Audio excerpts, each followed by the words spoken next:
Greetings. Welcome one and all to the city of Korvosa, the setting for this actual play of Curse of the Crimson Throne. All of us here at RollTales recommend that you at least be 18 years of age before joining us on this dark fantasy adventure path. Curse of the Crimson Throne contains mature content and discretion is advised. Now the time has come. Prepare yourselves. This is a tale of cause and effect. Let's play a game. Let's roll. Hello everyone and welcome back to Curse of the Crimson Throne. I'm Mark Alexander Cross. Welcome back to RollTales. I'm back with the usual suspects, -1. Kieran is not with us this week because it's his birthday today and he's off out for the day. So from all of us, mate, have a bloody good birthday and thank you for giving us consent to roll on, because I've mentioned this before and I'll mention this again to those watching in. This game, Curse of Crimson Throne, is pretty much what you could consider to be the home game. This is a chill game between friends. Yep, it's got the fancy production and everything, but if one of us is not here for a week and want the others to roll on, then we're going to do it. The only time we're not going to do it is when there's a crucial point in the story where all of us are needed for. For example, Eel's End was one such point. But alas, that has been beaten, and now we're into a bit of old school downtime.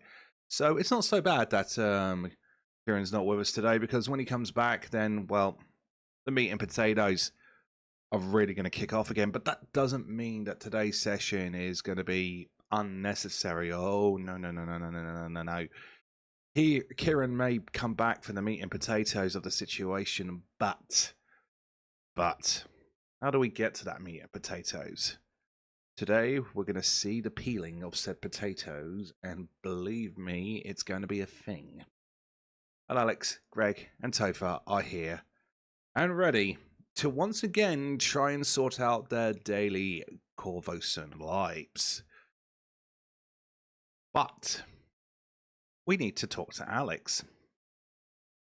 There's been a bit of a change with you, hasn't there? Apparently so, yes.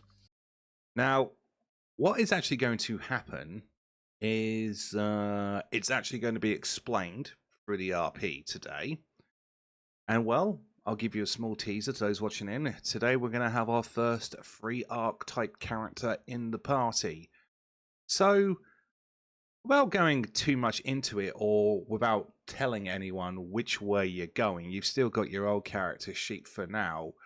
Alex, we've been discussing this for a little while now, so without spoiling, let's share with the folks why this change in Feral Thane. So, from your perspective, what really kicked this off? I think the way I've been playing Feral since the beginning has sort of absolutely changed. Thinking more, he's rather than going first into battle, raging and this, that, and the other, he's actually considering his outcome. So I think, not to spoil anything, he's getting a new lease on life, or rather returning to the lease on life he had prior to his wife's murder.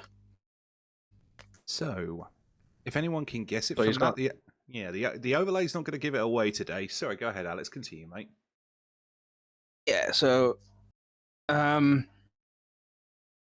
backstory: he's come from a nomadic tribe of barbarians, hunting, killing, maiming, all the good things that a barbarian should be doing. But he sort of, after settling down, things have changed. But now he's up in the air. So as we RP, things will come to light as we go along. And as I was about to say, his overlay is not going to give anything away today, folks. And that's how we're going to do free archetype in this system. We're going to develop it. I know I briefly tried to explain it, but my mind was just frazzled and confused. It's like, you're not going to explain this properly. But simply how we're doing free archetype is we're doing it as the game goes along, and we're developing it through the RP of the characters. For example, Romeo's unique ties to cultism. Any ideas where you want to take that at the moment, Topher, my friend? Oh, I need to remember not to mute my microphone. Muting. At the moment, I haven't looked at some things, but I was looking at a couple of things that I might see if I could possibly do. But at the moment, he's Still a humble shopkeeper. yeah. Well, that's the point, and let me express this to the players. There's no rush to establish what you want to do. It is just literally where the RP takes you. Because, Greg, I don't think Ark has a particular direction in mind on that score yet either, does he? No, not yet. No. But considering the damage output you've been doing, I think you're doing okay so far. I'm not doing too badly. No, not at all. Not at all. Especially if you get a free action magic missile off at second level with dangerous sorcery. And well, Yes.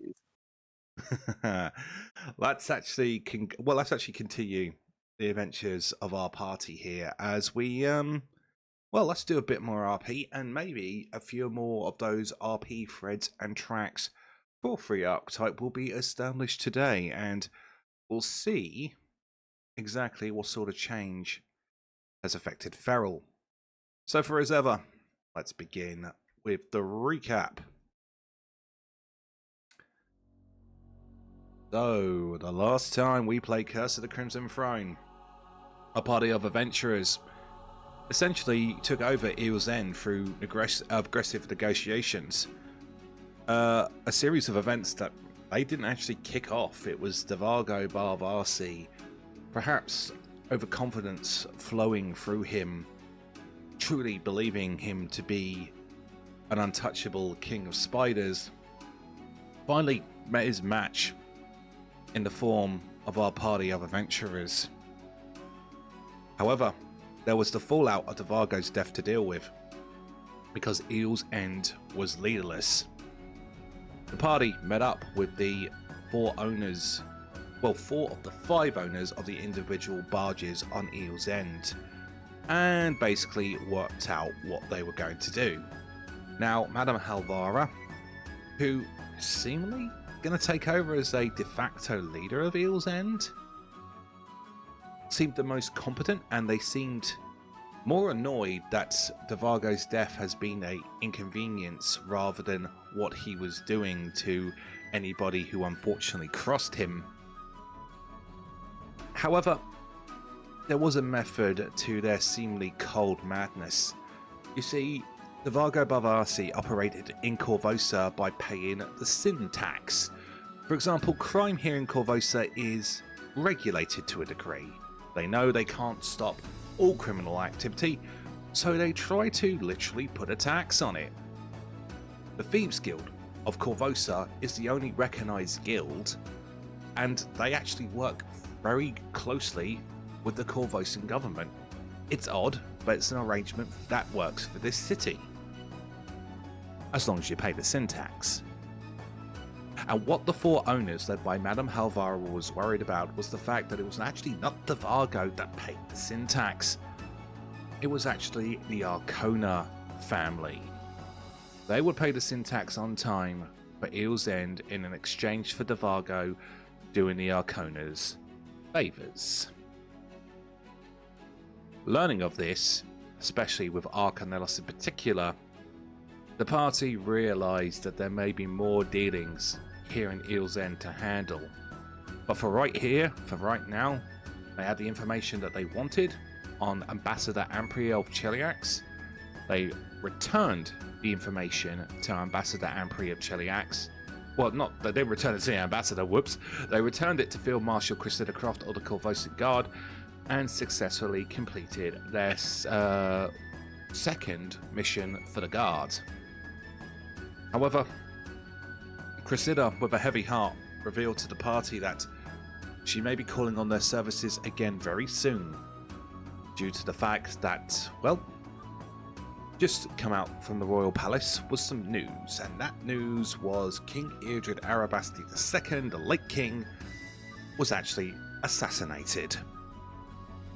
Priscilla was heading over to Castle Korvosa for the next few days to investigate this matter and basically figure out what the hell was going on. And with a worried heart, she revealed to the party that to try and broker a trust between her and the people, Queen Iliosa has decided to make this information public. However, considering how the riots acted a huge portion against her, one has to wonder if that is such a good idea. Well, there's only one way to find out. Let's bring today's game back in.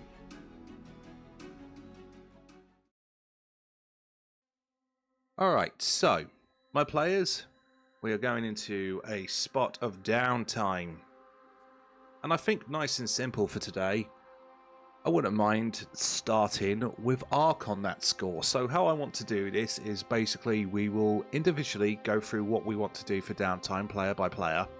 And then any group activity we shall RP out afterwards. How does that sound for everybody? Yeah, that's fine. Hey, maybe. Topher, you good? So, would you quickly repeat that? Because Yeah, no problem. Discord cut out. Yeah, no problem, mate. That's no problem. Basically, how I'm going to run downtime, you've got a week for the record this time, is I'm going to go through the players individually one by one, and then at the end of the individual stuff to do for downtime, if there's any group things we want to do, we'll RP that out next. Is that cool with you? Yep, that's awesome. Cool. All right, so let's make this nice and simple. Let's start with Arc. So we'll head over to the Academy of Korvosa. So we actually go to Academy grounds, and Arc, there is actually one trade-off of doing the dirty work of being the troubleshooter for the Academy. And every troubleshooter has had this, I don't know, boon, privilege, whatever you want to call it. And that boon and privilege is simply in the south section of the student quarters, you get a house, not the biggest one, but 2 floors, a kitchen, a downstairs seating room, then an upstairs bedroom and private bathroom facilities. You essentially get a house all to yourself. So what's yeah, I want to know, what do you think Arc's digs would look like, Greg? So, in like the downstairs seating area, it would be a lot of bookshelves full of research and other type of things. But in one of the corners, there'd be like a wooden set of drawers or something, and it's just filled of like past information about what other members of the family have been doing. Oh, interesting. So that he can keep track, so we can cut off any problems in advance. oh, okay. So does Arc particularly focus on the Ornelos family in particular? It's the Ornelos because a lot of the problems come from the Ornelos. Right. So when it comes to dealing with some rowdy student problems, they pretty much pale in comparison to what the Ornelos family gets up to. Yeah. I'll tell you what then. Let's make this interesting. Give me a private role society with a +1 item bonus from the books. Make it a private role, and let's see what you have potentially learned over the years in regards to keeping an eye on your family for. Okay. I got a feeling I know how Arc would react to this. So I'll work with you here, Greg. Perhaps what's the most interesting thing about your family's history as you scroll through the books and the pages is a rumor. And that rumor is in regards to your great uncle Volshnek Ornelos, who the Citadel is named after and founded the Academy and Korvosa. You can't find a death certificate for him. There's a public date on when he died, and I'm not going to lie, Greg, I don't know what that date is off the top of my head right now. But it's strange. There is no death certificate for him. His death was a great big public gathering, almost like a hero's send-off. But there's no official death certificate, and he doesn't have a tomb in the Ornelos family crypt.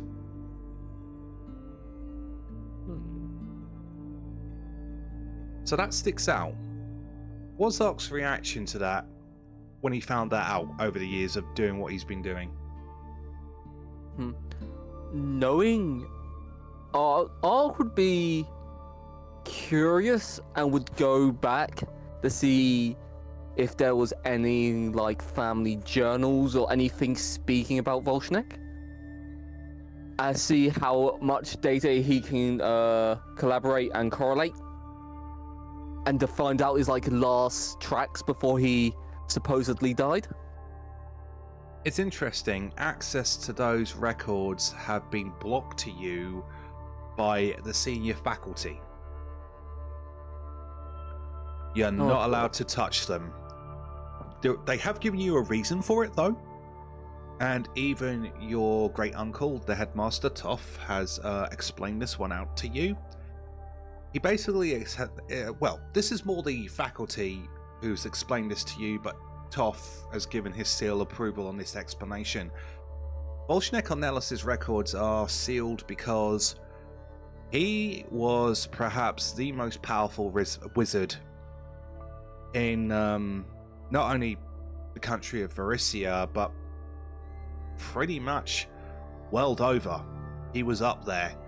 And simply, the explanation they give is when you get that powerful as a wizard, you make a lot of damn enemies.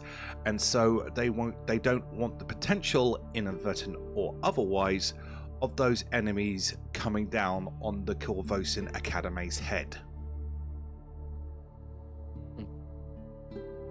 So, with that out of the way, and a nice little sidetrack, what else are you doing for this week of downtime? What is Ark's agenda?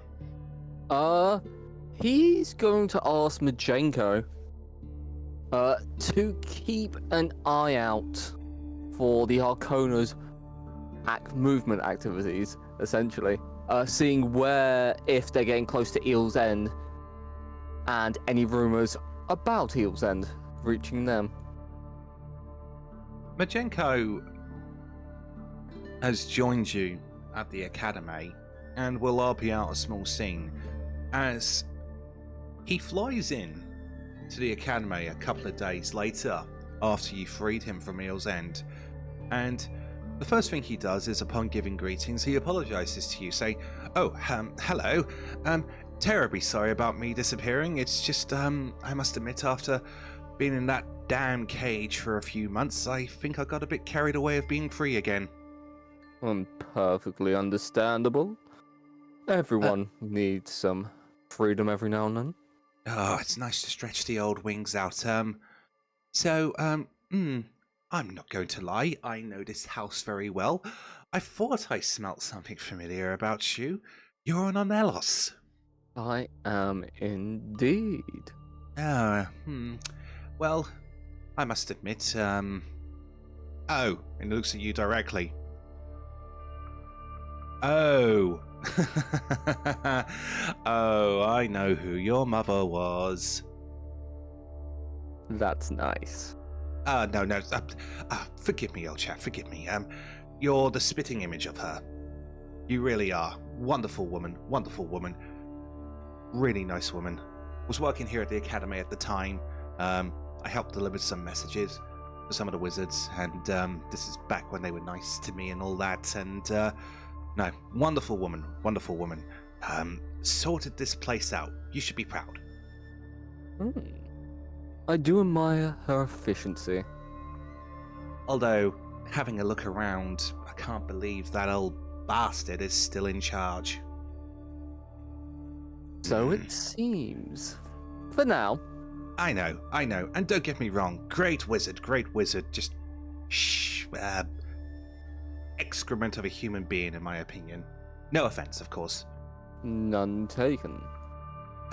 So, yes, as I mentioned to you and your companions, need to visit them as well, find them and say or give another thank you.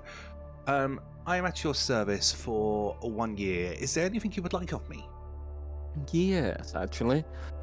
Are you able to keep an eye on Eel's End and track if any of the Arconas come by or any rumours escaping from Eel's End reaching them? Oh, the Arconas, oh dear, Indeed. I'm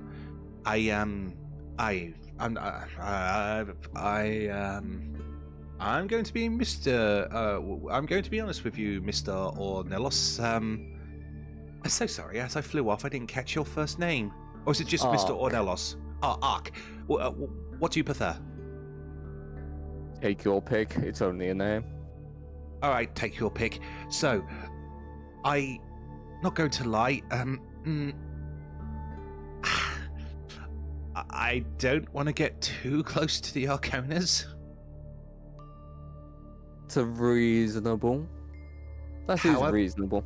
However, I can certainly ask the other pseudo-dragons and, well, we can keep an eye out.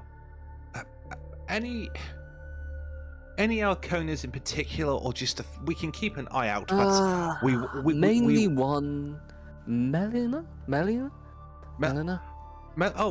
Oh, yes. Oh, that makes sense. Yes, she would visit Devargo every so often. Have a private meeting downstairs, but yes, she would often visit the throne of spiders. Yes, okay. Yes. I see, yes. That's extremely very not good. There's something about her. I don't know what it is, but I don't know what you intend to do. Take your pick, but just be careful. You took down Devargo rather expertly, I might add, but well, she's in another league. Even Devargo was a bit putty in her hands, and I don't mean in a female seductress way, I mean in a she could probably kill him sort of way. Well, I'm always careful when dealing with new individuals, especially those tied with the Arconas. Well, very well then. I will go and I will see what I can find out. Luckily, the network is quite accessible, so it will only take me an hour. Will you be here? And yes, unless some issue pops up, then I'll be out dealing with that. Very well then. Alright, I will be back in an hour, take your pick. And with that, Majenko flies off. Okay, so I imagine this is what's going to be happening over the base of a week, but for the week then, and generally information that you can find out for today, can you roll me, I believe it's diplomacy for gather information. I think it is. Yes. It is. Let's see, gather information. It is. Typically takes 2 hours, but Majenko makes it 1. Can I have a diplomacy check with a +2 circumstance bonus from Majenko and the network? Secret roll, please. Yep.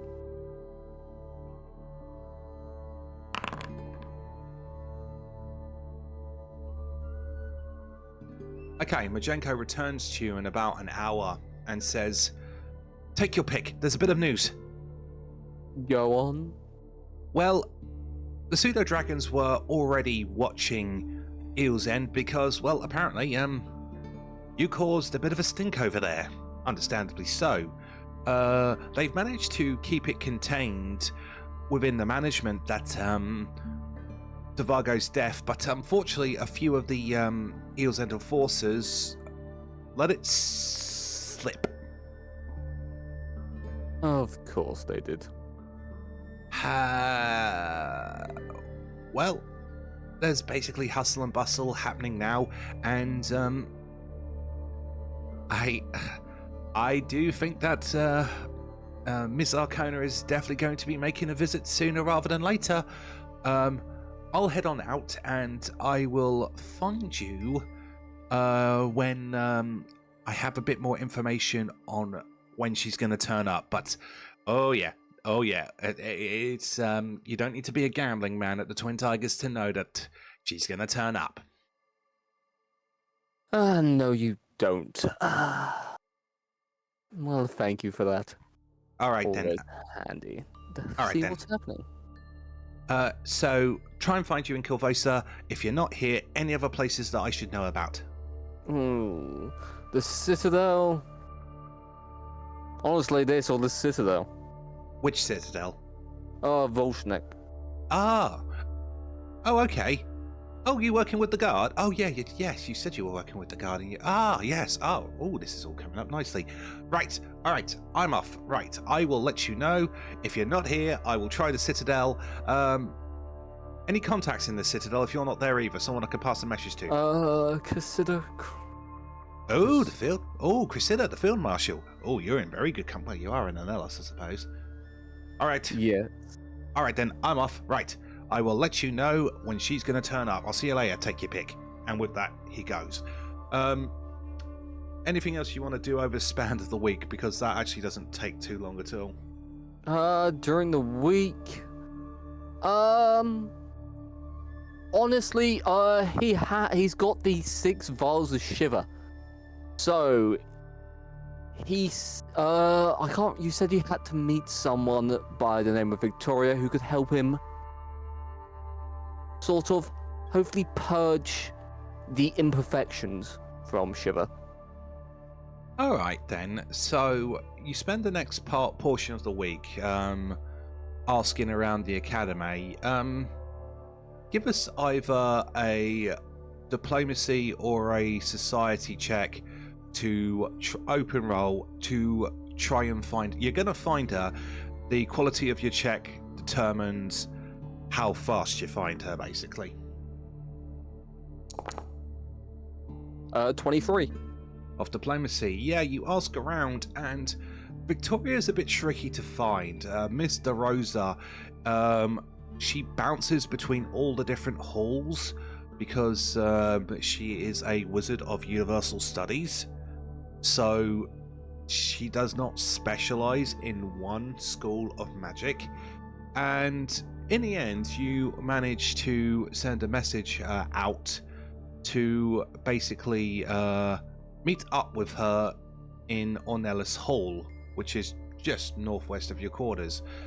And, well, you meet Victoria there. And, let's see, on a 23... I would say it's a 7-day period of downtime. Get the message out. She's always moving. This is going to take, I'm going to say, 2 days. Yes, the academy, folks, is honestly that busy. So, you meet in Ornelos Hall and you come across a rather interesting woman. Half Korvosan, so of that Chelish heritage, but also half Schwanti as well, which is very interesting for this region, especially the short-term memories of the people of Korvosa and the issues that they have had with the Schwanti over the centuries. A nomadic, almost tribal people. in this point of Galarian history, they are considered to be savages. But the interesting thing is, with the Shuan-Ti, is they were the original peoples on this land. They were found around the Grand Mustaba, where Castle Korvosa now sits. And they were in Chelish style, as Cheliax did, as Cheliax does, got colonialized. So meeting up with Victoria, who is certainly a child of two worlds, is very interesting. What's Ark's personal stance on the Shuan-Ti and that history, Greg? I would think that he sees it as a like a failed endeavor so far. Like, it's a waste of resources to continue fighting him. It's a waste of other things to... It's like, he doesn't mind the Shuan-Ti at all. It's just he finds it a waste of resources that they're still bickering over something that could come to some sort of agreement if they just sat down in a room. Yeah, and that's both the Korvosans and the Shuan-Ti you're talking about there, right, for context? Yep. Gotcha, right. So you have probably heard of Thousand Bones then, haven't you? The Shuan-Ti ambassador. Yeah. Yeah. So, what's your... I mean, it's pretty... It could be understandable why someone like Victoria is here at the academy then, but what's the reaction to seeing someone who, again, child of two worlds? You don't see this a lot around Korvosa at all, and, well, sometimes for those who have the mixed heritage, their lives are not all that nice. Yeah. It would be more of he's finally seeing that they're beginning to integrate better. Like, as bad as it seems that it's harsh on the children of the two mixed heritages, he does see it as progress into them actually finally sorting out their problems. Victoria is a woman in her mid-30s.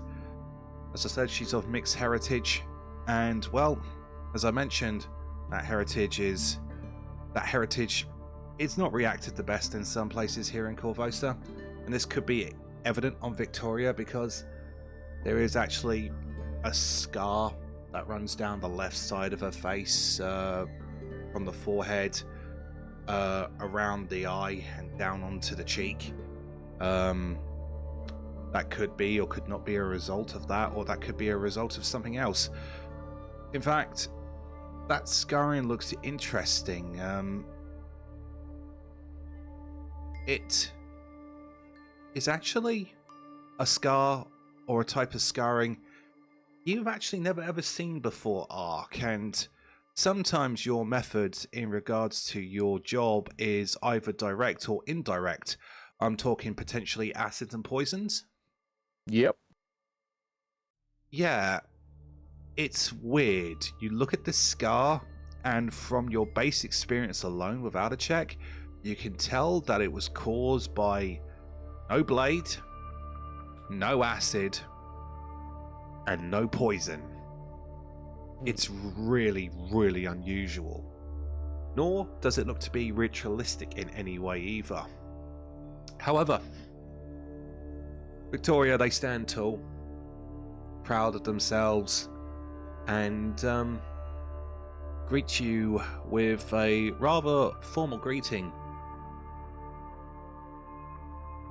Greetings, Master Ornelos. I believe you wish to speak with me. Yes, I believe you're the person to see. And I pull out a bottle of Shiver and place it on a table to do with this substance. She rolls her eyes with what you present to her, and she says, "Oh, are you trying to do what I tried to do all those years ago and distill Shiver into a non-harmful substance while using the beneficial properties of the drug?" But of course. She gives you a smirk and she says, You don't have to use that sarcastic tone with me. I know. I know, she says, and a small smile cracks across her face.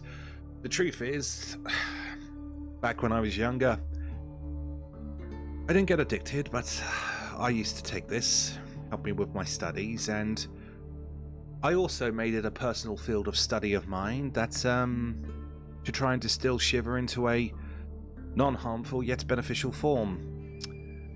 Never quite pulled it off, though. Are you attempting the same feat? Attempting? Yes. Either way, changing its properties is interesting enough for me. Good or bad, it all has a use. She looks at you and she says, well, I was going to take a sidetrack into alchemy to study Shiver and its properties. However, I got to the stage of my training here at the Academy and my time here, where I also got my grunt tasks to do, so I could not pursue it. I see. What I do understand is, though, it may be able to distill Shiver, from what research I was able to gather, into a non-harmful form. However, it loses a lot of potency.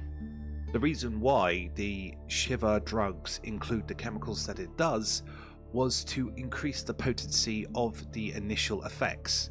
Apparently there used to be a non-harmful version available out there, but the effects would be negligent. They would not last for very long.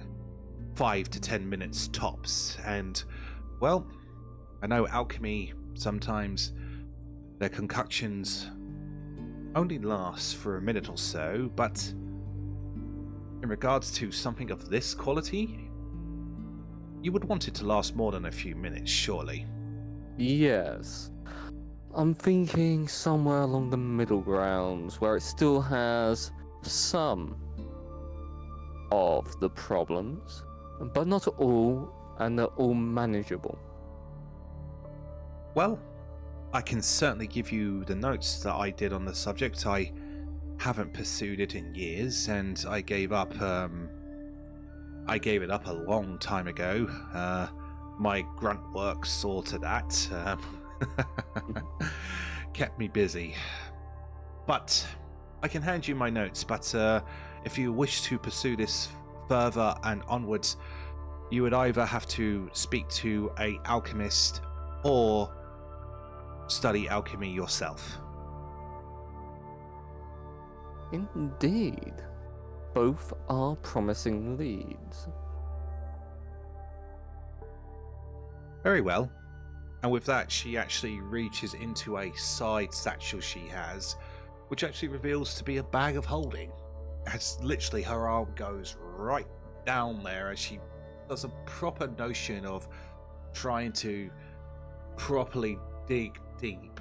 And she's doing this not to put on a show, but you're getting the impression of watching her is, as it's been so long she's thought about this to try and retrieve it from the bag, she's actually trying to remember at first if she actually put the notes in there. And it takes a moment, but she goes, did I put it in there? Shiver notes, shiver notes, shiver notes. She pulls out some paperwork. No, that's my old receipts. Oh yes, I brought it properly. I even got receipts for it. Wonderful. We can use that for tax purposes. Oh, believe me, I did. And you look at some of these receipts flutter onto the table nearby, and the dates on the receipts are like, let's see, it's 4708. So the receipts are like 4691. And so her arms goes back in, and she thinks about it some more, and then she successfully pulls out what looks to be a small old school scroll case, and she says, in here, wrapped up in scroll form, is all of my notes on Shiver. this should give you a good starting ground if you wish to try and distill it into a non-harmful product.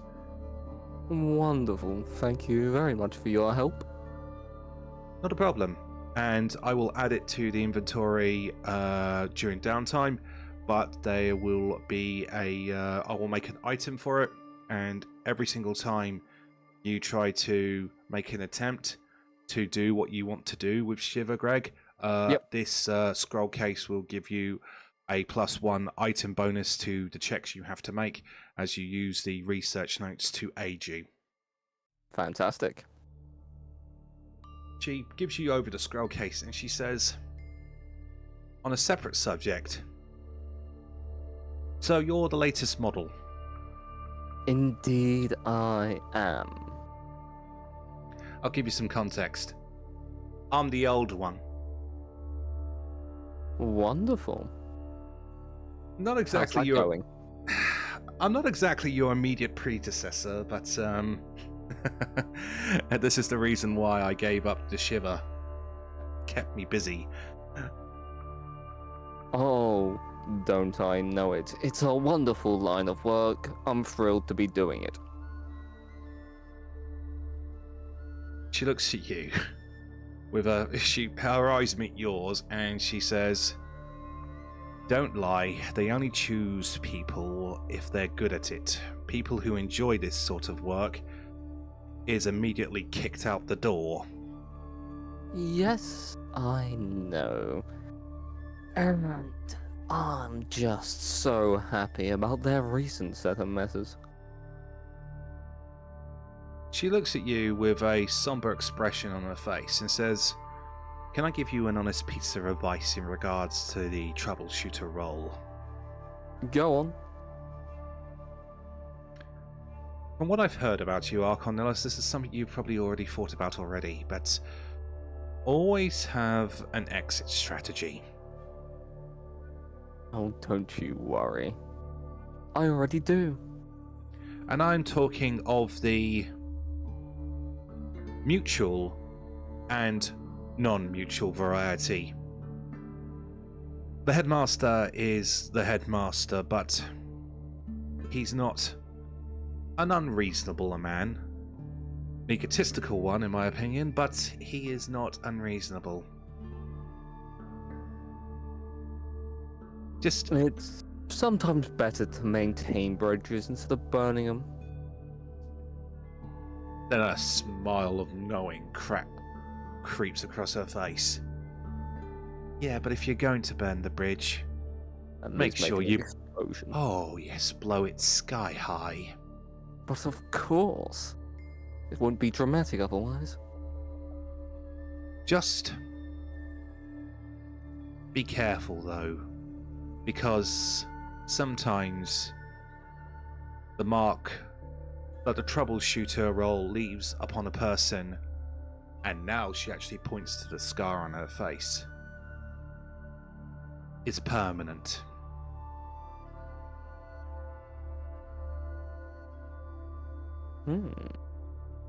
Well, let's hope I don't find anything too bad, hey? And with that, I think that is a nice closing of the scene as we will return to main Korvosa. Now, I have an idea of what Romeo would like to do, which is probably, I'm not going to lie, take the most time, and that's not a knock, out of this downtime session. So let's switch over to Feral next. So, Feral, what are you doing over a week's worth of downtime? Yes, right. I think after leaving Eel's End and dealing with Croft, I probably would have spent some time with Ronish of explaining about how I'm feeling a bit ill-tempered at the moment, and given his monk background, asking him if there's any ways to sort of cool the emotions now, because I was on a set course of tracking down Lam, revenging my wife's death. But that was done and dusted too quickly, and I've got this searing urge in the back of my head that I've been trying to not release. So I'd spend like a couple of days with him, sort of do some meditation, change up my fighting style, that sort of thing. He will turn around and ask you in regard to this. He says, well, I've seen you use your rage to great effect. But yet, you are showing restraint and technique. I'm no master, and I'm not good enough to be a sensei, but why are you holding back? I mean, the vendetta I had against Lam was basically the key of my journey. And it's just, there's nothing else for me to fight. I do odd jobs for Croft now and then, tracking and hunting down those who've run away from justice, but never had to use my rage. And, well, since the many years I've been married, I've never had to unleash that until now. I'm just not... Decapitating Lam in a fit of rage brought back old memories, the joy of being in combat. But that's not really me anymore. And I just feel a little lost. Well, don't give it up. It's like your weapons. It's a weapon to use like any other. But I'm just going to say this, my friend. There is a reason why I wanted to bring Gadrin in via the justice route. Okay, he could have slipped away, but I have been where you have been because... yeah, there is satisfaction in that, and I'm not saying my way is right or your way is wrong. You have to do what you have to do. But I've been there, and afterwards, a bit like you now, I just felt empty. So that's why I was looking for an alternative. But your rage, when you have unleashed it, has been to great effect. I don't think it's something you should get rid of. I just think it's something you need to, I wouldn't say tame either. I don't know, keep it on a door latch, and then once the time comes, you undo the latch and kick the door open. Sounds exactly what I need. I mean, I'm not the talker of the group. I leave that to Romeo, I leave that to Ark, but I just ranted at Eel's End, and that's not me. I'm having control issues with my temper, and I don't want it affecting the group. So... well, you're thinking about your actions, and you're even thinking about your tactics. You've been properly trained over the years. I can help you, but the truth is, working with me, you're probably just going to remember stuff you already know. But, you know, I know a martial fighter where I see one. The martial art is different, but the technique is always there. Where did you learn to fight? As my family, basically. I mean, I've got father's an axeman, my uncle is the sword, I got cousins who do spears, hence why I got the javelins. At the crunch, just feeling... I mean, my grandfather could crush a man's skull with his bare hands. Leading up that sort of path was basically the way our family would try and establish, but given that I've not been in war for so long, it's just, I have no need for it. Well, it's better to avoid war than to be in it, but, well, I think in today's world, those skills are still handy. Helps gives big dromars like us work. Very true. I mean, I have a bit of security work with some taverns around here, but primarily I take on like scouting jobs with Croft. That's why we got that sort of connection. Yeah. Hmm. You're from a nomadic clan, aren't you? Wanderers, all different ancestral kins alike, you said, right? Yeah. As a collective, we're known as the Unnamed Tribe, as we have so many different groups just coming together and just feasting and keeping each other as a community, as it were. I mean, there's the Wolf Clan. I'm part of the Bear Clan, hence my totem on my hide armor. The little badge on the front has got like a little motif. Yeah, I mean, there's all sorts there. yeah, Each with a fighting skill. Yeah, Sensei Takeda has mentioned. Yeah. He's told me stories of you lot. Didn't think you were real. The tales sound kind of fantastical, but Yeah. I mean, you've got members from literally all over the place. Just as you said, apparently you have people from everywhere, from even Ossyria and Tien Shore and Ustalov. Apparently, no one from anywhere is unwelcome. Did that English make sense just there? Hold on. Sort of. He just said, yeah, no, it's quite an eclectic mix that it does make the tales rather fantastical.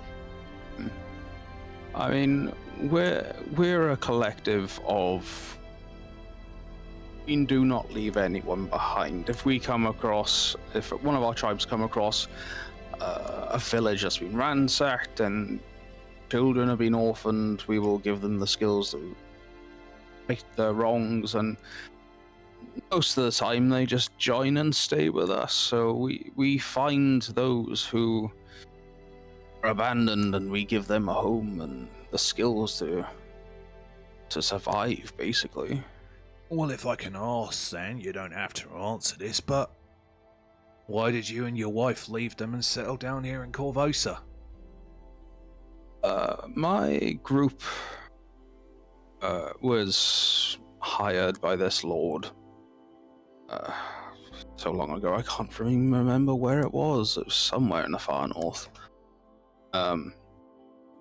He basically was telling us that there's a group of mercenaries growing an army. A rival land ownership was trying to destroy their whole kingdom, blah blah blah. So they hired us as a independent army to go in, slaughter them all. Turns out he was the bad guy and he just wanted more land, and he ended up ransacking village after village, and when we found out, we turned on him, and some of our bloodthirsty members were excommunicated, given that they enjoyed it too much. And but one village had a Druidic calling, and that just happened to be my wife's family. I killed one of my own because he was just too enriched in blood, and I basically saved her family, and with that, I had a choice.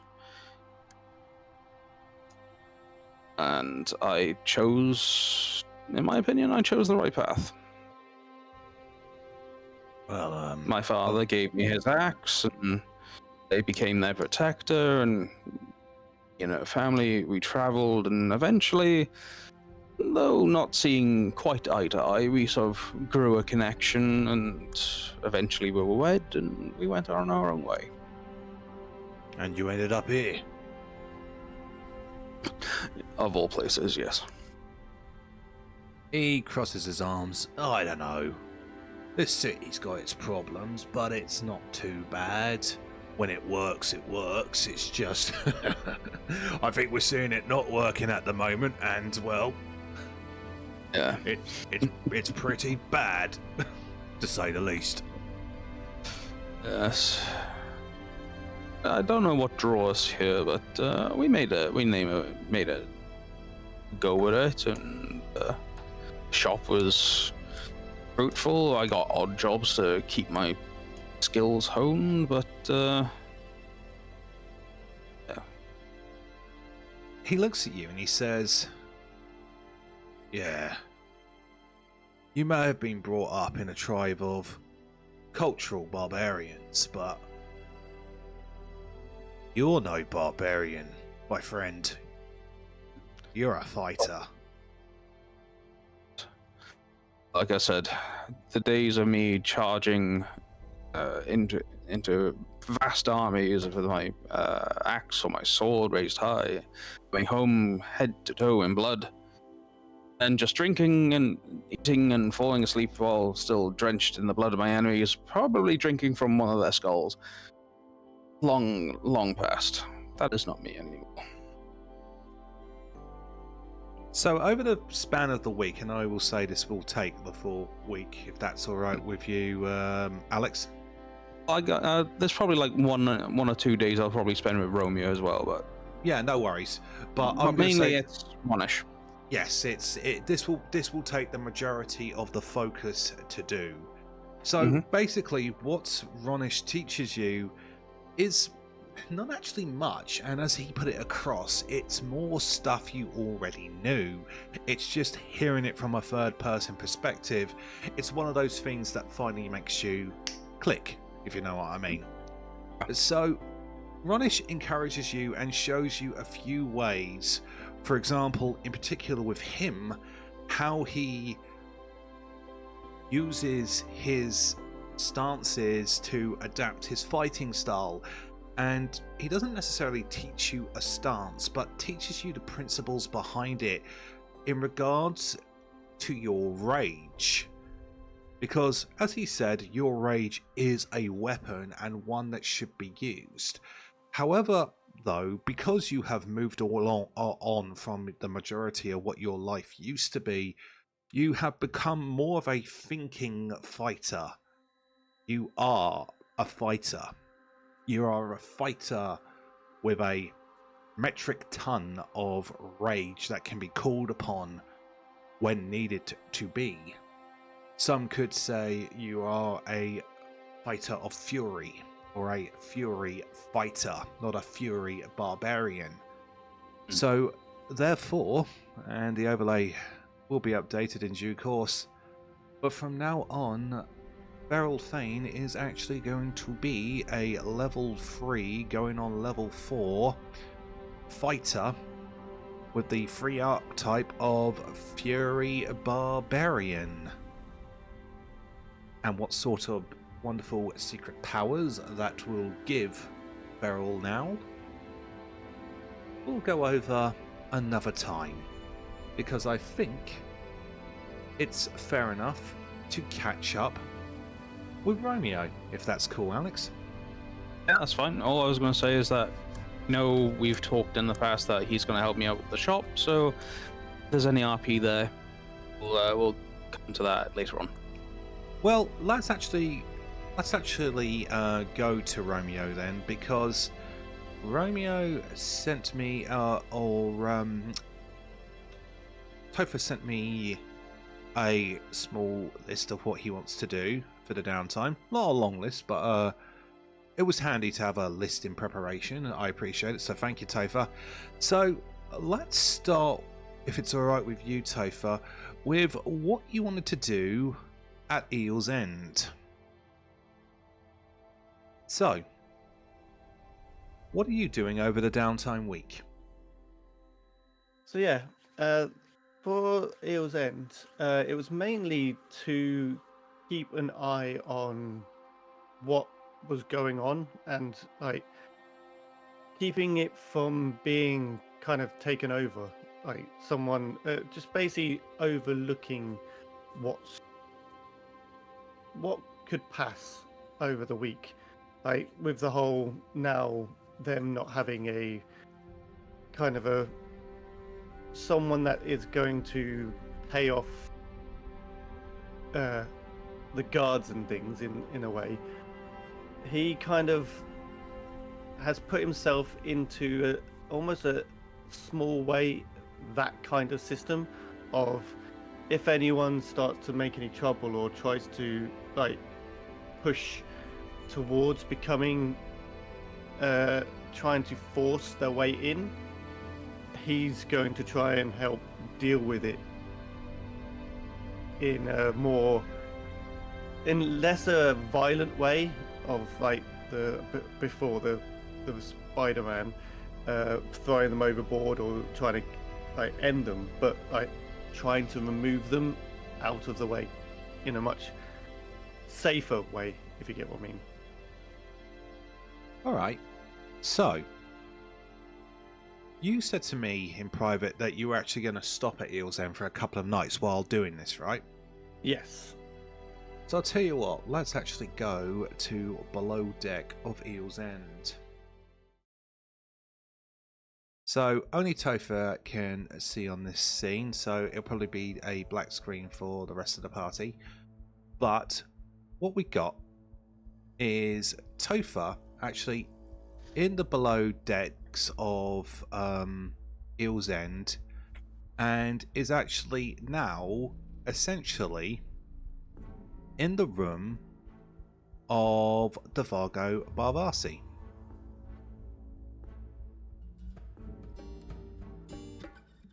Staying there over a couple of days, you keep an eye on things, and as Ark learnt through Majenko in his downtime, you also discover that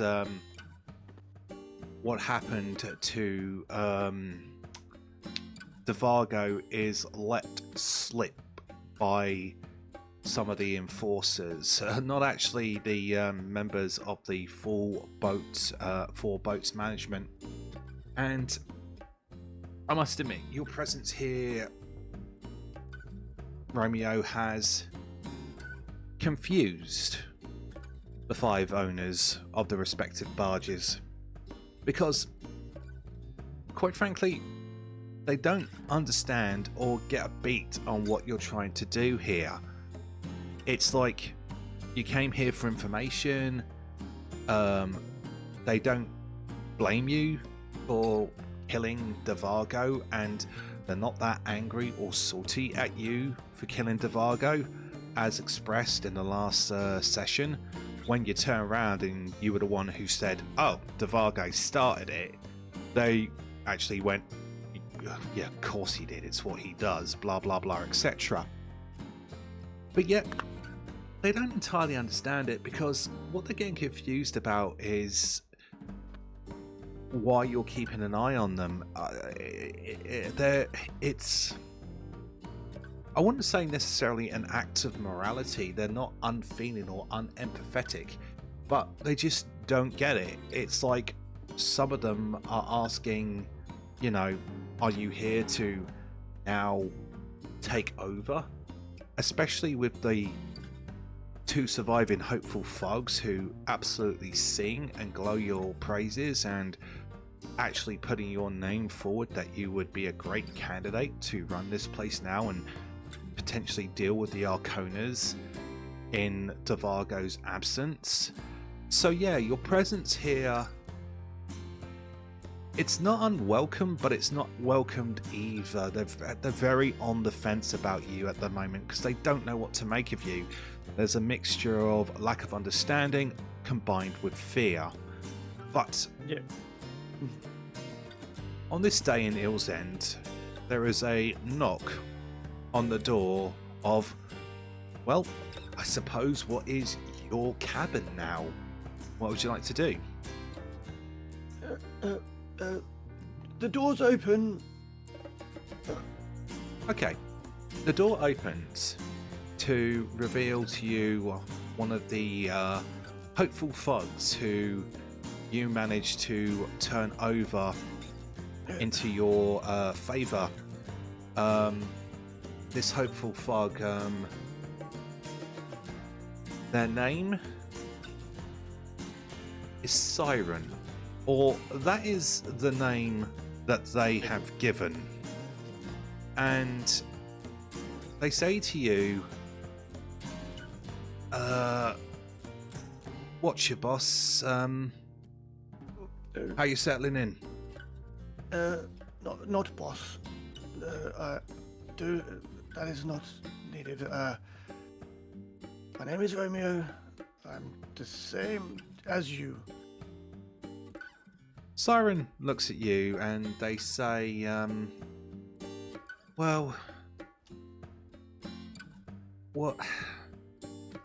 I think you need to start establishing that then, Romeo, because everyone around here is getting confused by your presence here, especially now that one of Devargo's old boys has let leak that you pretty much shot him down.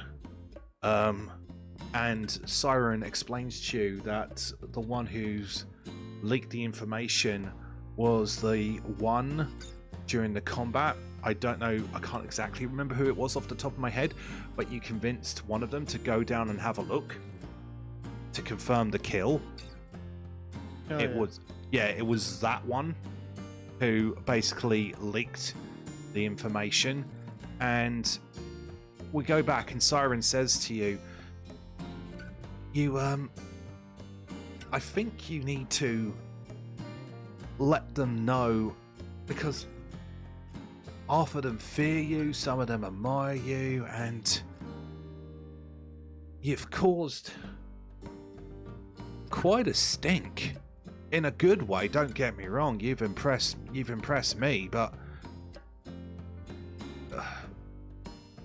well, listen, I've just been sent here by Halvara because, quite frankly, the Madame is wondering what the hell you're doing here.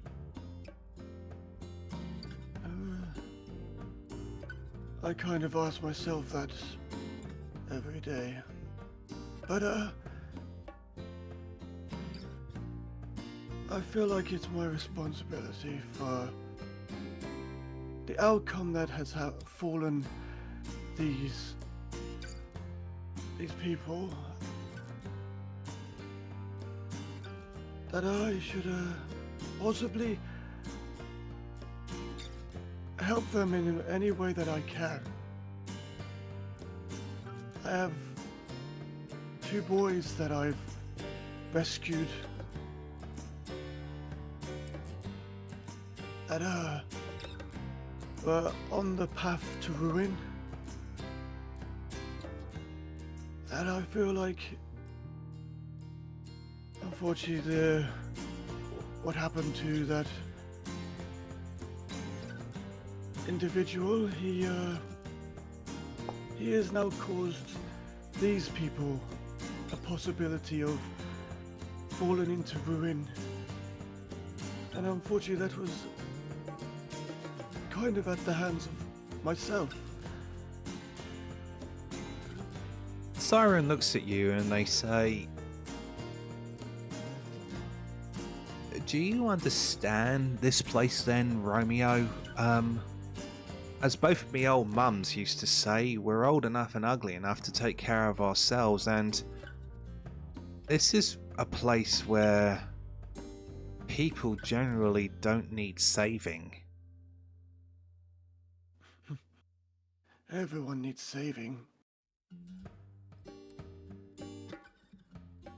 Siren takes a moment and thinks about that, and, well, I'm not sure about that. Regardless, the Madame sent me here for another reason as well.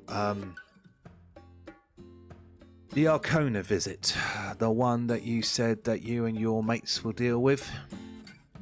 Yes. This Sunday, a messenger has come, and apparently Melia Arcona herself is going to make an appearance this Sunday.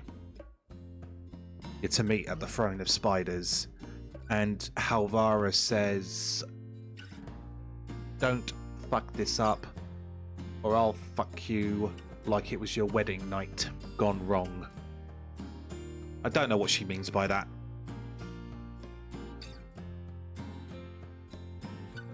I understand.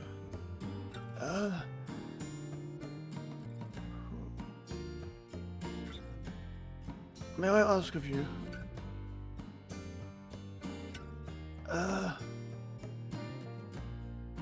Do you know the... Oh God, what's that place called again? Where Ark stays? The academy. That's it, yeah. Do you know where the academy is? It's on a great big massive hill. You can't bloody miss it. Would you be able to get word to Ark if I'm not able to get hold of him? Tell him that for him to meet us on Sunday. I don't think they'll even let me go near a place like that, but I can try, boss. I can try. Here, take this. And I'll pass him my old, my badge. Siren looks at it, and they reply, "You a Sable Company?" Long ago. I retired from that when I met my partner, who fortunately passed a few years back.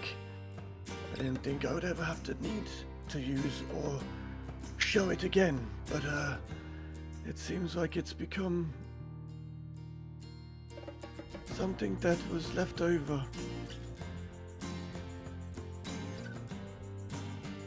Siren looks at the Sable Company badge, and then they put it back on the table as they continue on with saying, "No, keep a hold with that. I don't think that will do me any good. I'll try. I'll get a message in there. Maybe they have a post box. I don't know. Obviously, they somehow let messages in and out of that place, so I'll give it a shot." Then how about if I write a letter, and you send it to the front gate if needs be? That will probably work better. That will probably work better. I'll grab a quill in that and scribble out basically a note that says for Ark to meet us.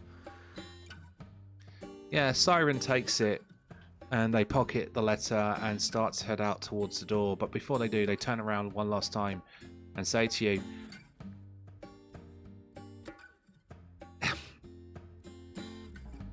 "Romeo, I don't know much, but there is one thing I do know. If an old elf like you will listen to a young scallywag like myself." Everyone has things that they can learn, even from young. My mum's used to say to me, "Make your bloody mind up." Because if you're going to be a boss of this place, be a boss of this place. If not, sort out the Arconas and walk away, because your presence here is confusing people. And with that, Siren actually walks out the door, but before they close it, just turns around and says one more time, "Just decide on who you want to be, boss," and closes the door. As he walks away under Romeo's breath, he just goes, "I think it's time that I do walk away." Alright, so you got a date at Eel's End, but what about the rest of the week, Romeo?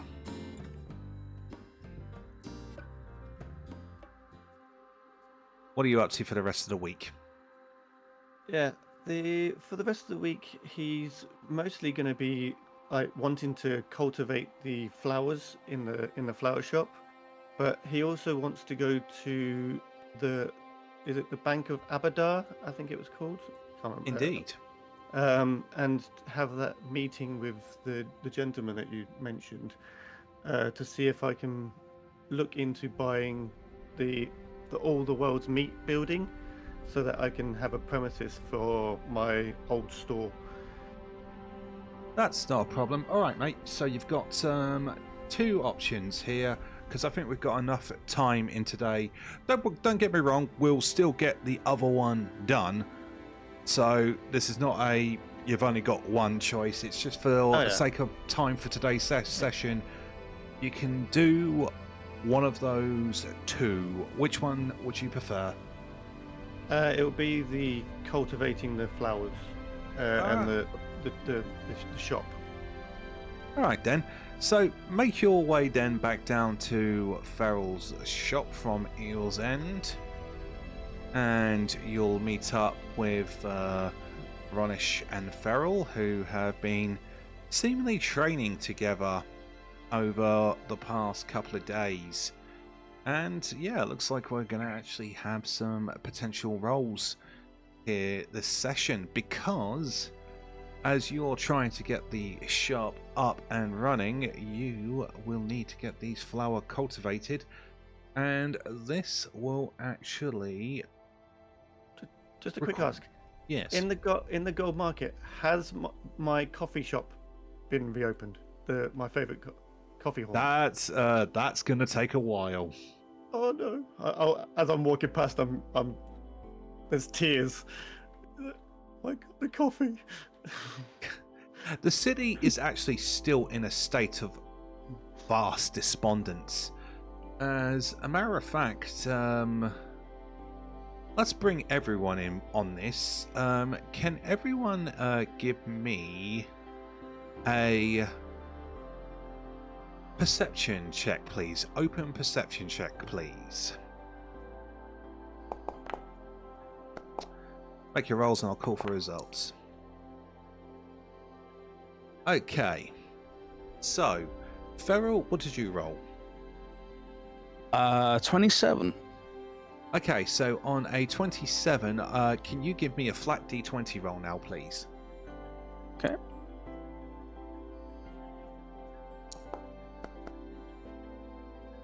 That's 12.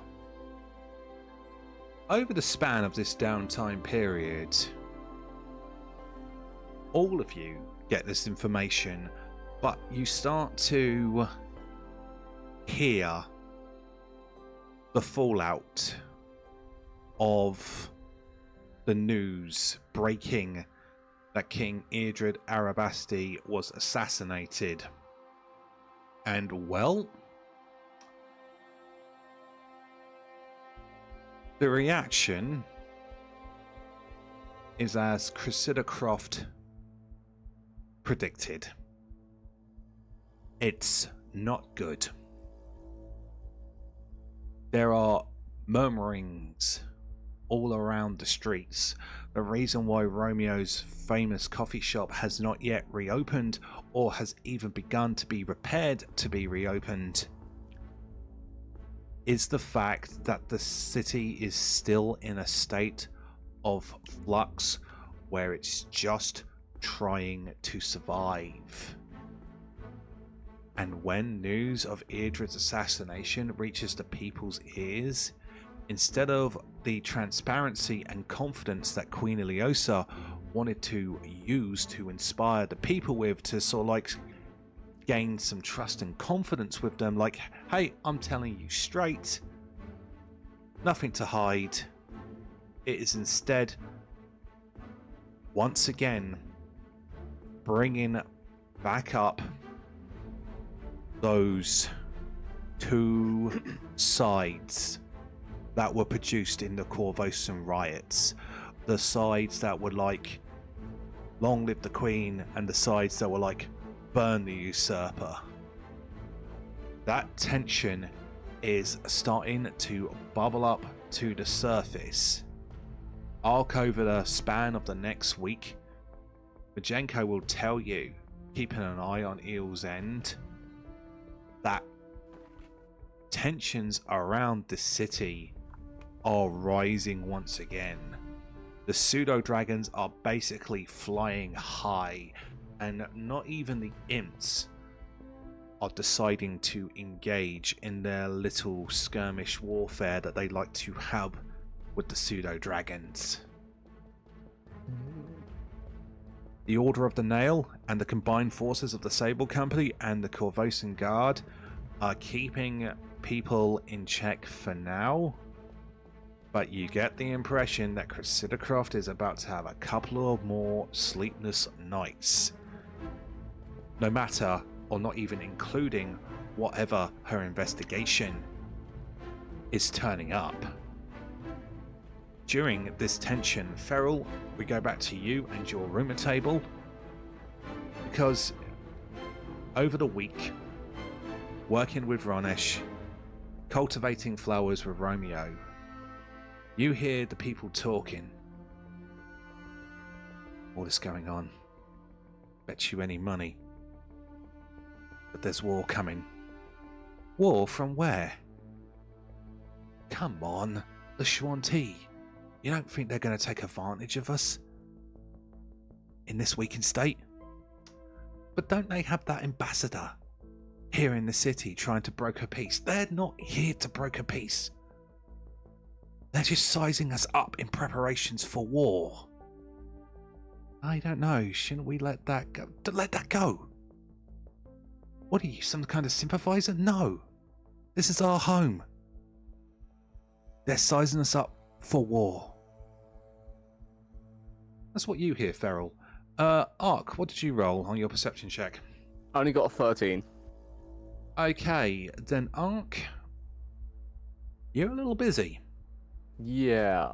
Unfortunately, you don't quite catch anything else off the rumour mill, but Majenko does report in the city's tensions to you, and you even hear talk at the academy that they're thinking about throwing up the shielding wards again. The academy, Of course they are. yeah, the academy is locked down as it is, but if the shielding wards go up, that's like super lockdown. Romeo, what did you roll on your perception check? 24. Then give us a D20 flat D20 check, please. Number 4. Okay, on a number 4, I will actually ask for a reroll, please.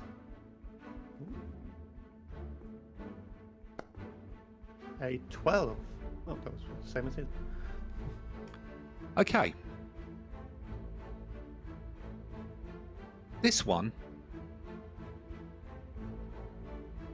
is another rumour that can be used off a 12. And it's talking about the tension that is building up in this city in regards to King Eardred's death. In fact, during your time and the couple of days you spend in Eel's End, maybe you visit the establishments, maybe you go around the Twin Tigers, for example, maybe have a drink, maybe get what the general attitude is going on. And you hear this talking. And it's in regards, again, to Eardred. Burly, powerful looking woman is drinking with what appears to be her compatriots at a table. She pseudo reminds you of those riotous thugs that you encountered harassing Armin Jelenko at the start of this chapter, but nah, it's not the same one. But that simile is enough for you to catch her eye and their attention as you ear in on their conversation. Now let me tell you something. King Eardred kept up his secret affairs to the day he died. It's ironic in a sense, but what I've heard is true. How he got topped off was that he was murdered in his sleep by one of his paramours. What, so you think that one of the women he shacked up with had enough of him and then shanked him, it wouldn't be unknown for the man. It wouldn't. That's what you hear, Romeo. But apparently, people are hearing that Eardred was murdered by one of his paramours. But you were looking to cultivate some plants. Maybe have a sense of normality and that Korvosan routine. It will require a check to actually cultivate. Are you skilled in nature? Yes, I am. Alright, so there is going to be a roll here over the next couple of days to try and get the shop in order and cultivating the flowers. Feral is also there. Would you like to give an assist roll, Feral? Yes, I would. And I'd also dig out like one of my wife's journals to say time of year, which ones would be best for planting, and then go through her seed collection.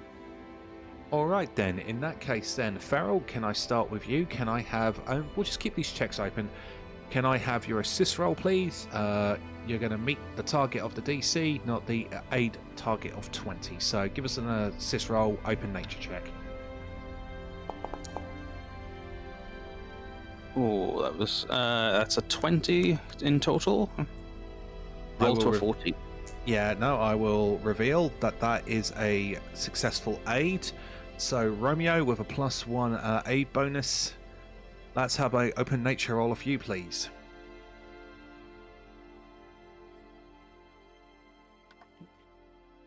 What would it be under? Is it just circumstance one? Or Aid is its own bonus. I believe aid is its own bonus. Let's have a look. You got circumstance. Untyped. Yeah. In proficiency. Let's see. Circumstance or status, I'd say. I'd say status. Aid is a status. Yeah, let's nope, I'm just checking the effects of aid here. Aid is actually a circumstance bonus, so +1 circumstance bonus then please from the aid. Still trying to learn the bonuses, folks, so we can stack them. That is a 25. Okay. Helpful. I like the personal tax that Topher always types in. Help with flour. It doesn't beat the epic one that was business card, but I do like him. All right, I can actually reveal that the DC for this check was actually only 14, so that is a critical success. Romeo, you get the shop ready to go again over the span of the week. It's just what you need to do now is, especially if you're going to be adventuring for a little bit. Find those 2 hirelings that we were looking for. Indeed. Indeed. As a matter of fact, as the tension builds up in the city, maybe there is a little light and levity. Because on the fire day, Canada is currently stuck on Moon Day, but on the fire day of this week, there is a knock on Feral's door.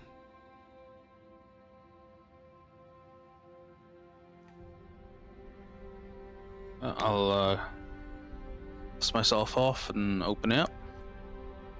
You open up to a cleaned up yet exacerbated sight. You actually see one of the workers, quotation marks, that was under the employ of Gadron Lam. In particular, one of the ones who Romeo managed to convince to stand down using the business card tactic. seems slightly more cleaned up now, but like I said, a bit exacerbated because of what's going on around the city. His eyes, a Korvosan man of late 30 years, just his eyes are darting around all over the place, and he says, recognizing you, Feral, takes a step back because he remembers you in your rage state, and he says, good afternoon. Allow me to introduce myself proper.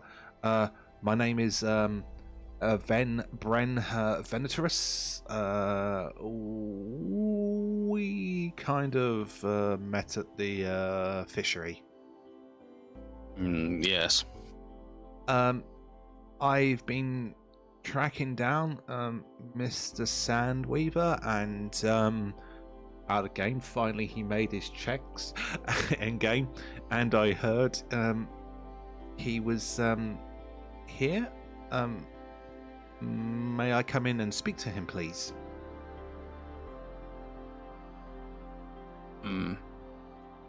I'll call for Romeo. So yes. Thank you. Is this involving? Well, Mr. Sandweaver, well, he wanted to offer me a job, but I went to his shop and I found it destroyed, and I wanted to speak to Mr. Sandweaver to see if the job was still going. Ah, of course, you're one of his little foundlings. Okay. Yes, but mind your manners and wipe your feet. Oh, of course.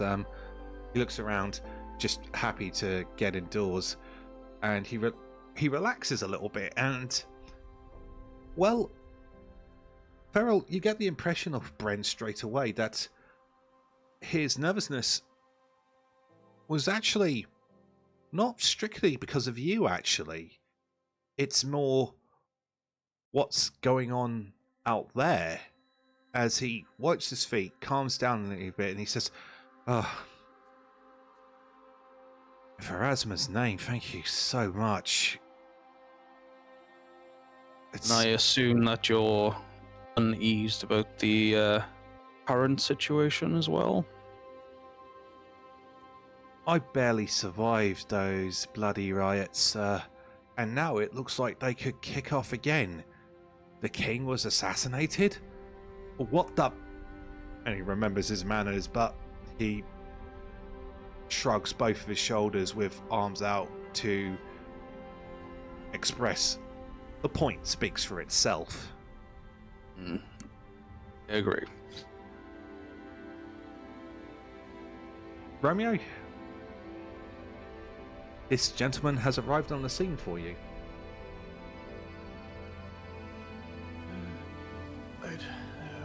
Poppies are flowering. Roses are being bloomed. Feral, what is it? Yes? It appears of one of your lot from fishery is here. One of my... You're the one that sorry. And I'll wipe like the mud and all that off base onto my shirt. Romeo and Sandweaver. Your name? Venatorus, Bren Venatorus, at your service, sir. Right. Well, what is it, boy? I'm rather busy at the moment. You offered me a job, sir. Oh, yes. Well, at the moment, unfortunately, my store was, unfortunately, being remodeled. Oh. But, I'm at the moment in, talks with a possibility of rehousing my establishment. But, are you a keen worker? I went to work for one of the biggest pieces of shit Korvosa has ever produced, because I was desperate for work. I don't think keen is the word, Mr. Sandweaver, sir. I think I am more than keen, sir. Well, if Farrell will allow, how are you about traveling quite some different locations? It took me all these weeks to find you, sir. So I don't think I've got an issue with travelling. Well, the flowers that we cultivate here,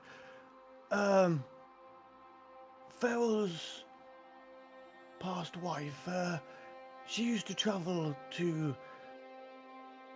far places, retrieving rather beautiful flowers that are less likely to be seen in Korvosa. I'm waiting for my my store boy. I don't know if you would have remembered him, Tylon, to one day resurface. And I was going to put him into working the treks, and I believe that you might be able to work with him. Well, I can't say I know much about flowers, but if you point me in the direction of which ones to get, I can certainly get them for you. As long as the coin is there, of course.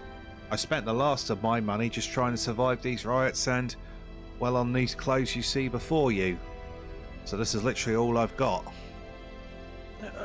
Well, of course you'd be paid. Farrell has the documentation about where they used to travel to, so it would be rather easy planning. We can certainly provide you with implements to travel back and forth. Alright, as long as the coin's there, then I'm at your service. And mechanically speaking, here's how this is going to work. You have acquired a unskilled hireling, Romeo. And unskilled hirelings can do tasks like this for you at the cost of 1 silver per day. Yep. If you had a skilled hireling, they would cost 5 silver pieces per day. So, for the sake of ease, Bren will agree to that wage. And I think it will be easiest that you put essentially a down payment, not to him per se immediately, but basically allocate a sum of coinage that you wish to expend on your hireling. So how much do you think you want to put down for now? Just a quick reminder, although I know you know, just for the sake of clarity, 10 copper to a silver, 10 silver to a gold, and 10 gold to a platinum. So how much you're throwing down? The budget, so to speak. I will have changed up some gold into silver and put 4 gold behind worth of silver behind basically a Ferrell's safe type thing. Okay, so you've got Bren for 40 days. Yeah. Okay. Yep. So, let's say, all right then. So you've got Bren for 40 days. He thanks you for your patronage, and he just turns around and he says, "When would you like me to start?" Well, if you're that eager and you're not particularly fond of being in the city at the moment, you can start right away, unless you have other commitments. He actually looks at you with a relieved sigh, and he goes, No. I'm not going to lie. I used to camp when I was a boy with my parents. If if you could, out of my wage, of course, he says, looking to Romeo, if you can actually latch me a couple of things for camping gear. And camping gear, for the record, is not too expensive, not sort of like an extortionate amount where he could sort of like take the money and go. He's just like, someone lash me a tent, and I would be happy to get out of the city limits for the couple of days. Oh yeah, I'd certainly get him. Yeah, I'll throw in adventuring stuff as well. clothes and adventuring like gear. Well, you've paid his wage, so I'll pay for his gear then. All right. Okay, so Bren will. I'll say paying for a gear. Let's have a look. The gear, I would say. Let's have a look. Let's see the price of a tent, and we'll say that will be the cost for the whole lot. So the price of a pup tent and everything like that. Wow, pup tents are 8 silver pieces just for a pup. So I'm gonna be kind because you have contacts, resources. You could probably get a pub tent off the Korvosa quartermaster, and Feral probably has one as well from his years of wandering. So, And yeah, I'll probably have like the equivalent of a fantasy bug out bag. So it's a tent, the basic adventurous kit and not. Will I be able to know where I could get a bargain tent? It's all right. I'm just going to rule for the sake of ease. I've already got the stuff. Yeah, 4 silver pieces to get That's fine. to get any of the additional bits and bobs Bren may need. But I will let you know that even doing that for Bren has actually made him quite loyal to you. So you do have a hireling who is pretty much status friendly towards you right now. Yeah, he's not quite helpful, but he's definitely friendly. So you get the impression he's not going to mess with you, and I'll even rule at the GM that unless you do something in RP, he isn't going to mess with you right now. Well, in that case, then I will take him to the flower shop. Yep. Lift up a panel in the floor where I got a tent and everything in there. But save you buying anything, you can use these. I will give you for any rations, anything you need to take with you. You got all the basic things. You got flint, steel, everything to keep you going. There's a blanket in there. I'll give you all my silver, 6 silver, to get all the things. Plus, if you need to travel further distance or whatever, and I'll give him a map as well of places in the say the woods and to the nearest forest as well, where you can forage for certain plants and seeds and not from there. He nods and he thanks you kindly for one, actually being legitimate in regards to the offer that Romeo made, and 2, for your assistance. So yeah, you get the impression of him that he is definitely loyal to all of you at this current stage. And well, And one more thing. yes. As he's unskilled, I'll also give him like the equivalent of the Ladybird Book of Plants. Yeah, I figured he would get that. Yeah. The ABC of book. Yeah. Plainly, The Dummy's Guide to Horticulture. yeah, horticulture for dummies. Yes. Yeah, no. I figured as much. Anything else to tell? I remembered something from what I said last session, but we'll retcon that at the end of the game.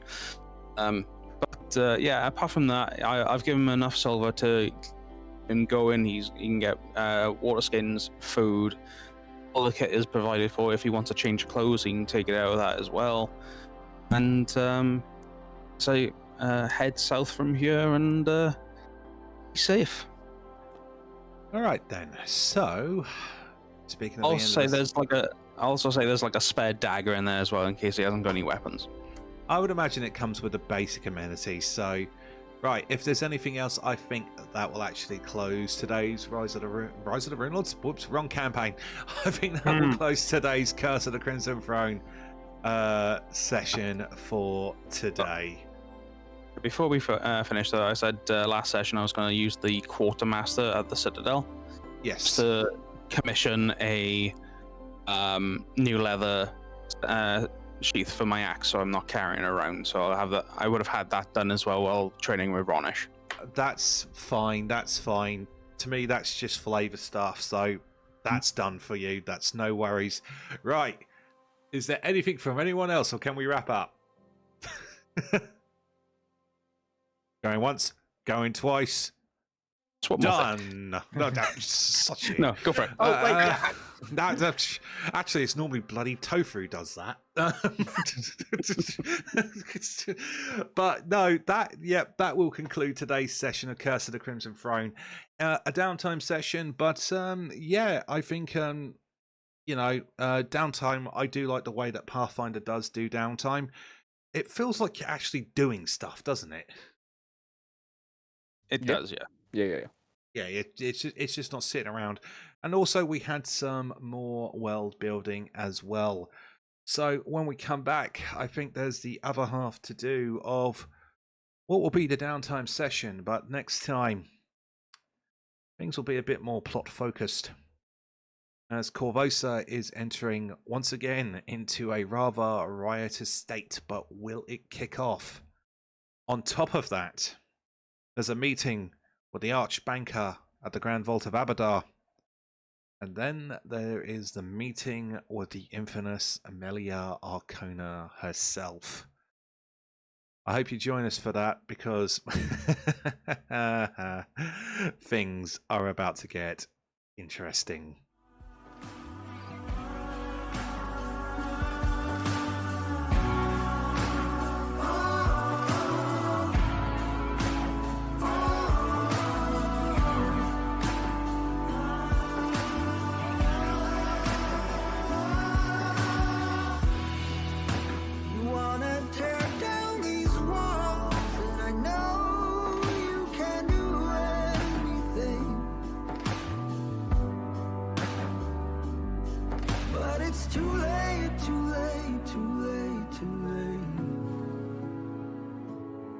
Slide down.